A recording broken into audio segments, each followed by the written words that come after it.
Hello everyone, मैं अंजलि शर्मा एक बार फिर से आप सभी का स्वागत करती हूँ मेरे चैनल एस्ट्रो बाय अंजलि में, जहाँ हम बात करते हैं about astrology, numerology, tarot card reading, vastu and other positive aspects of life. पिछली सीरीज़ में हमने बात की थी कि किस तरह से हम बच्चों को नज़र दोष से बचा सकते हैं।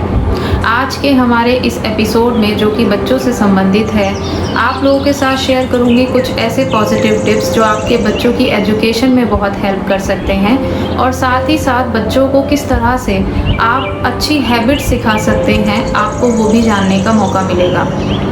अक्सर पेरेंट्स अपने बच्चों के फ्यूचर के लिए काफ़ी चीज़ें प्लान करते हैं, उन्हें सारी चीज़ें प्रोवाइड करते हैं, बच्चे को अच्छी चीज़ें सिखाने की भी पूरी कोशिश करते हैं, अच्छी स्कूलिंग देते हैं। लेकिन इन सभी चीज़ों के साथ साथ क्या आप जानते हैं कि कुछ ऐसी चीज़ें हैं जो अगर बच्चे को ना सिखाई जाए तो बच्चे का एटीट्यूड लाइफ की तरफ नेगेटिव हो जाता है। आप लोगों के साथ शेयर करने वाली हूँ कुछ ऐसी छोटी छोटी वास्तु और एस्ट्रोलॉजी से संबंधित टिप्स जो अगर आप अपने बच्चों को सिखाते हैं तो आपके बच्चों का एटीट्यूड लाइफ की तरफ बहुत पॉजिटिव रहेगा और उनकी लाइफ में एनर्जी बहुत पॉजिटिव मेंटेन करके आप रख सकते हैं। तो चलिए शुरुआत करते हैं हमारे आज के इस एपिसोड की।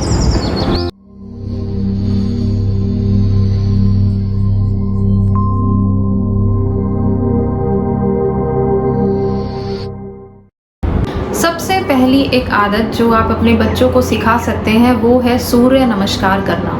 हाँ जी, सूर्य नमस्कार इसलिए क्योंकि सूर्य देव बुद्धि के दाता हैं। जब हम गायत्री मंत्र चैंट करते हैं या फिर सूर्य देव की उपासना करते हैं या फिर उन्हें नमन करते हैं तो वो हमें ब्लेस करते हैं एक बहुत ही अच्छी बुद्धि के साथ। सूर्य देव को जितना आप नमस्कार करते हैं आपकी बुद्धि तेज होती है, आपका तेज बढ़ता है और आपकी वाइटलिटी इंक्रीज होती है। अगर आप बच्चे को बचपन से ही सूर्य देव को नमन करना सिखाएं और गायत्री मंत्र चैंट करना सिखाएं तो ये होल लाइफ उसकी इंटेलिजेंस के लिए और उसकी वाइटलिटी के लिए बहुत अच्छा हो सकता है।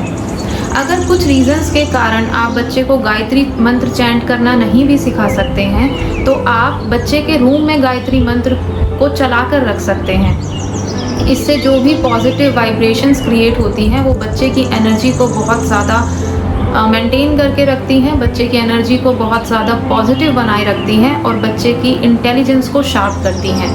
और साथ ही साथ इससे आपके घर का वातावरण भी बहुत सकारात्मक बनता है। तो सबसे पहली आदत डालें कि सूर्य को नमस्कार करना ज़रूर सिखाएं, क्योंकि सूर्य देव हमें जीवन में बहुत कुछ देते हैं और जब हम उन्हें नमन करते हैं तो हम अपने जीवन में आगे बढ़ते हैं। नेक्स्ट थिंग इज़ कि आप अपने बच्चों को त्राटक मेडिटेशन करना ज़रूर सिखाएं। बच्चे की उम्र 6 से 10 साल है या फिर 10 साल से ज़्यादा है, इस मेडिटेशन को कोई भी कर सकता है। जब कोई बच्चा त्राटक करता है तो उसके माइंड का फोकस और कंसंट्रेशन लेवल इंक्रीज होता है, जो उसे उसकी स्टडीज़ में काफ़ी हेल्प करता है। और बहुत ही सिंपल सा मेडिटेशन है, एक पॉइंट को कॉन्टीन्यूसली देखते रहना त्राटक होता है। आप जितनी देर कंफर्टेबली एक पॉइंट को देख सकते हैं आप उतनी ही देर देखें। अपने बच्चे को आप यही सिखाएं कि एक पॉइंट को जितने सेकंड्स के लिए वो डेली दिन में 2 बार या 3 बार या 1 बार भी अगर देख सकता है तो उसे ये हैबिट डालें। ऐसा करने से बच्चे की जो थॉट्स हैं जो बहुत ज़्यादा इधर उधर जाती हैं वो फोकस्ड होना शुरू हो जाएंगी, और जब वो फोकस्ड होना शुरू हो जाएंगी तो बच्चे की माइंड पावर इंक्रीज होगी, जिससे बच्चे को कोई भी चीज़ याद करने में बहुत ज़्यादा मदद मिलेगी। तो अपने बच्चे को त्राटक मेडिटेशन करने की आदत ज़रूर डालें। नेक्स्ट पॉइंट इज़ कि अक्सर पेरेंट्स से कंप्लेन करते हैं कि बच्चे का पढ़ाई में मन नहीं लगता, या फिर बच्चे को हम कितनी भी ट्राई करते हैं लेकिन बच्चा कभी भी पढ़ाई करने नहीं बैठता है। अगर ऐसी प्रॉब्लम आप भी फेस करते हैं तो ये ध्यान रखें कि आपके घर का जो ईशान कोण है यानी कि नॉर्थ ईस्ट कॉर्नर जो है वहाँ पर किसी तरीके का कोई क्लटर ना हो और कोई मेजर वास्तु दोष ना हो। ऐसा इसलिए क्योंकि नॉर्थ ईस्ट हमारे घर का, हमारी माइंड पावर, हमारी इंटेलिजेंस हो और हमारी सोचने की शक्ति को दर्शाता है। अगर वास्तु दोष इस दिशा में पाया जाता है तो ये आपके बच्चे को उसकी लर्निंग्स में या नई चीज़ों को सीखने में या बच्चे की थॉट्स को बहुत ज़्यादा प्रभावित कर सकता है, और साथ ही साथ जितने भी लोग उस घर में रहते हैं उनकी माइंड पावर को भी इन्फ्लुएंस करता है।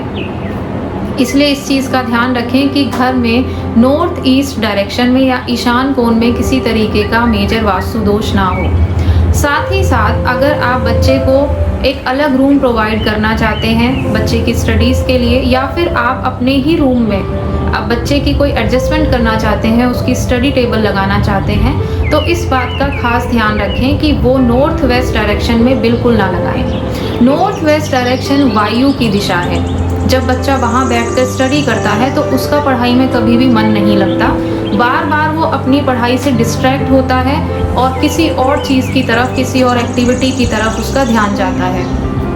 इसके साथ साथ आप बच्चे की जो स्टडी टेबल है वो आप साउथ वेस्ट कॉर्नर में वेस्ट साउथ वेस्ट की तरफ लगा सकते हैं।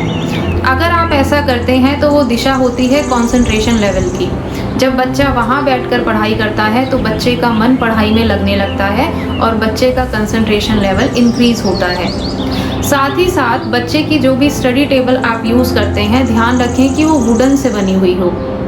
लोग अक्सर आजकल मेटल्स की टेबल का यूज़ करते हैं या फिर किसी और टाइप के मेटल का यूज़ करते हैं, लेकिन ऐसा ना करें।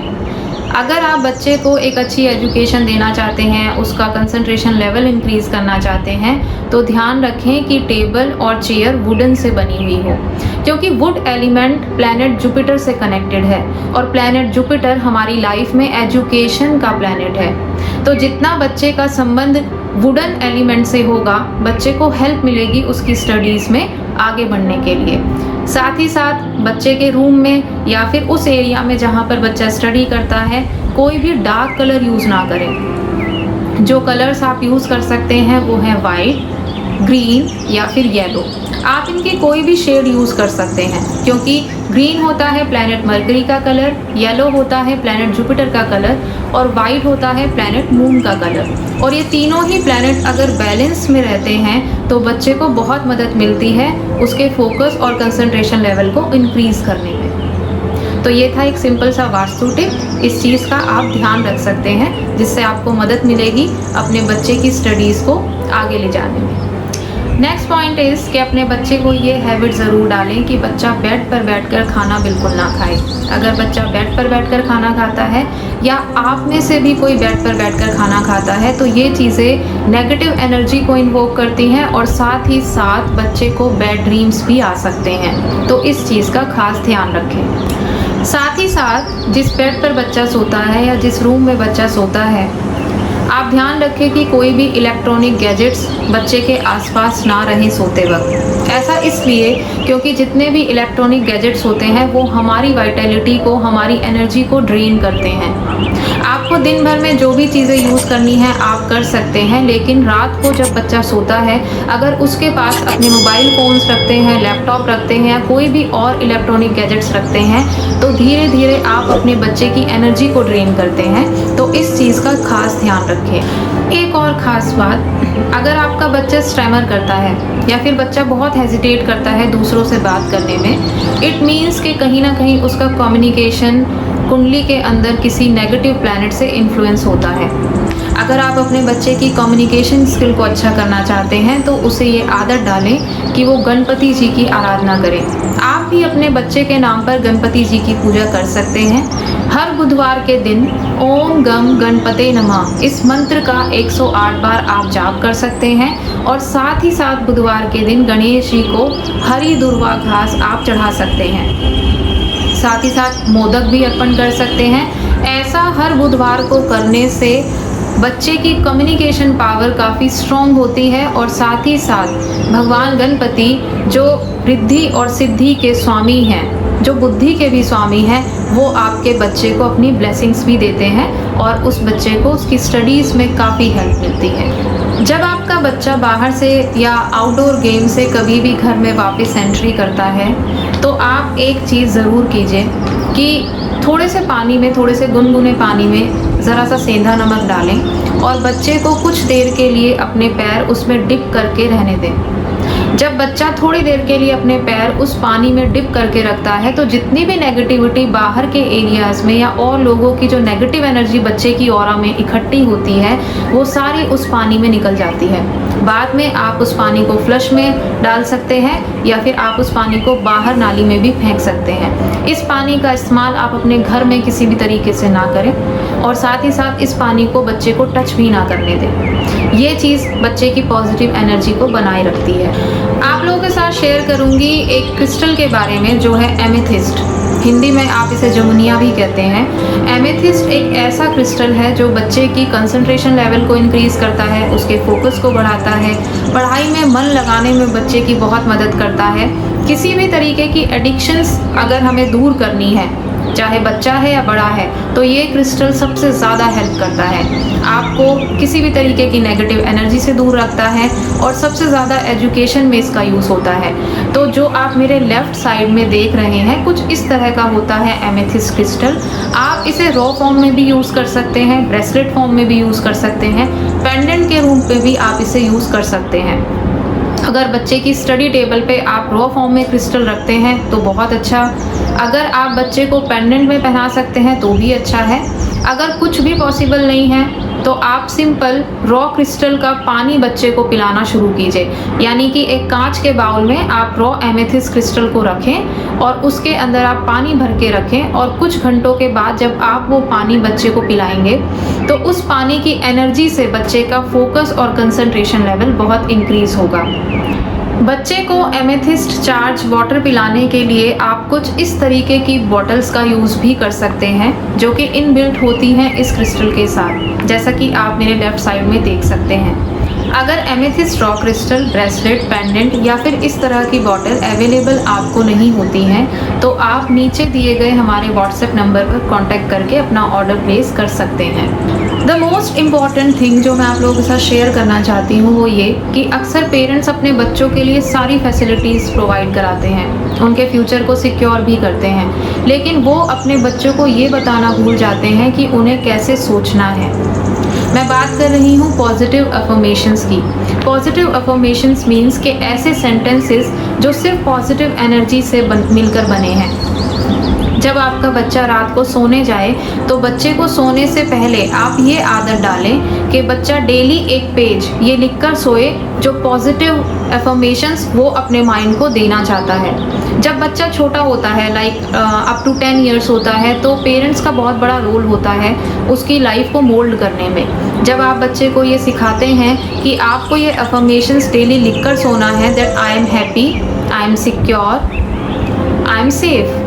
जब आप ये अफर्मेशंस बच्चे को लिखना सिखाते हैं तो बच्चे को ये हैबिट पड़ती है कि हमें किस तरीके से लाइफ में सोचना है और साथ ही साथ बच्चे का सबकॉन्शियस माइंड भी इसी तरह से डेवलप होता है। तो बहुत सिंपल सा रिचुअल लेकिन इसके इफेक्ट्स अमेजिंग हैं। आप अपनी लाइफ में खुद के लिए भी ये चीज़ करके देखिए कि जितनी भी नेगेटिव कम्युनिकेशंस होती हैं आप उन्हें रिमूव कीजिए और जो आप लाइफ में चाहते हैं आप सिर्फ उस चीज़ को बोलना शुरू कीजिए और बच्चे को भी वही चीज़ बोलना सिखाएं, क्योंकि ये बच्चे का एटीट्यूड लाइफ के प्रति बहुत पॉजिटिव बना कर रखता है। तो ये थे कुछ ऐसे सिंपल से टिप्स जो आपके बच्चों की अपब्रिंगिंग में, उनकी स्टडीज़ में आपकी काफ़ी हेल्प कर सकते हैं कि किस तरह से आप अपने बच्चे को टैकल करें। अक्सर पेरेंट्स मेरे पास आते हैं बच्चों को लेकर के, बच्चे की कुंडली दिखाते हैं और पूछते हैं कि मेरा बच्चा किस तरीके के करियर में जा सकता है या मेरा बच्चा क्या इस फील्ड में बहुत ज़्यादा सक्सेस हो सकता है। तो मैं आप लोगों के साथ शेयर करना चाहती हूँ कि हर एक बच्चा बहुत ही डिफरेंट सोल है। पेरेंट्स जिस तरीके से कंपैरिजन करते हैं और बच्चों के साथ कि अगर कोई बच्चा मेडिकल लाइन में जाता है तो मेरा बच्चा भी मेडिकल लाइन में जाए, ऐसा नहीं है। हर एक बच्चा बहुत ही ज़्यादा ख़ास है, उसके पास प्रकृति ने बहुत ही ख़ास एक क्वालिटीज़ दी हैं जो हमें समझनी है और उसे समझते हुए हमें बच्चे को गाइड करना है। क्या आप जानते हैं कि बच्चों के डिफरेंट एलिमेंट्स होते हैं? लाइक आपने देखा होगा कि कुछ बच्चे बहुत ज़्यादा एक्टिव होते हैं, कुछ बच्चे बहुत ज़्यादा लेज़ी होते हैं। किस तरह से आप अपने बच्चे के इन एलिमेंट्स को बैलेंस कर सकते हैं ताकि वो बच्चा अपनी लाइफ में सक्सेसफुल बन सके। आप लोगों के साथ एलिमेंट्स बेस्ड क्या रेमेडीज़ होती हैं और कैसे आप रिकॉग्नाइज करेंगे कि बच्चे के अंदर कौन सा एलिमेंट ज़्यादा है, ऐसे कुछ एपिसोड्स लेकर अब मैं आप लोगों के साथ शेयर करने वाली हूँ। तब तक आप ये समझें कि किस तरह से आपको इन टिप्स के साथ बच्चे को मेंटेन करना है और उसे डील करना है। अपने बचपन में मैं ये सुना करती थी कि जब बच्चा टीनेज हो जाता है तो हमें उसके साथ दोस्ती कर लेनी चाहिए, लेकिन अगर मैं बात करूं तो आज का जो माहौल है, जो आज का एटमॉस्फेयर बन चुका है, मैं ये सजेस्ट करती हूँ पेरेंट्स को कि अगर आपका बच्चा 6 साल या 10 साल तक की उम्र का है, यानी कि अगर आपका बच्चा 5 साल से ज़्यादा उम्र का है, जो आपकी बातों को समझने लगा है, आप उसके साथ दोस्ती कीजिए। क्योंकि आज सोशल मीडिया या फिर बाकी बहुत सारी चीज़ें बच्चे की पर्सनैलिटी को बहुत कम उम्र में इन्फ्लुएंस कर देती हैं। टीनेज तक पहुंचते पहुंचते बच्चे का माइंड पूरी तरीके से डेवलप हो चुका होता है। बहुत सारी चीज़ें सोसाइटी से और अपने फ्रेंड सर्कल से बच्चे के अंदर आ चुकी होती हैं। तो ये सबसे ज़्यादा क्रूशियल टाइम होता है। आप टीनेज तक का वेट मत कीजिए, आप अपने बच्चे के दोस्त बनिए जब वो बच्चा 6 साल, 7 साल, 8 साल या 10 साल की उम्र तक का है। ये वो एज है जब आप बच्चे के साथ अगर बॉन्ड डेवलप करते हैं तो शायद आगे चलकर आपको बच्चे के साथ किसी भी तरीके की कोई दिक्कत नहीं होगी। ऐसे ही बहुत सारे अमेजिंग टिप्स के साथ आप लोगों से मिलूंगी हमारे नेक्स्ट एपिसोड में, जहां पर बात करने वाली हूं अब एलिमेंट्स के बारे में। तो बने रहें मेरे साथ, और अगर आपको मेरे ये एपिसोड्स अच्छे लगते हैं तो प्लीज़ अपने फ्रेंड्स, अपने रिलेटिव्स के साथ शेयर कीजिए ताकि उन्हें भी अपने बच्चों से रिलेटेड कुछ इन्फॉर्मेशंस मिल सके। आप कंसल्टेशंस के लिए या फिर मुझसे कांटेक्ट करने के लिए मेरी ईमेल आईडी पर कांटेक्ट कर सकते हैं। हमारे दिए गए नंबर पर आप व्हाट्सएप मैसेज छोड़ सकते हैं। और अगर आपके कोई भी क्वेश्चंस हैं रिलेटेड टू योर किड्स तो आप मुझे ईमेल के ज़रिए भेज सकते हैं या फिर कमेंट बॉक्स में अपने कमेंट छोड़ सकते हैं। तो अब चलती हूँ और नेक्स्ट एपिसोड में आपसे मिलती हूँ कुछ ऐसे ही अमेजिंग टिप्स के साथ। तब तक आप सब अपना ध्यान रखें, खुश रहें and be grateful for everything in your life. Thank you. God bless you all.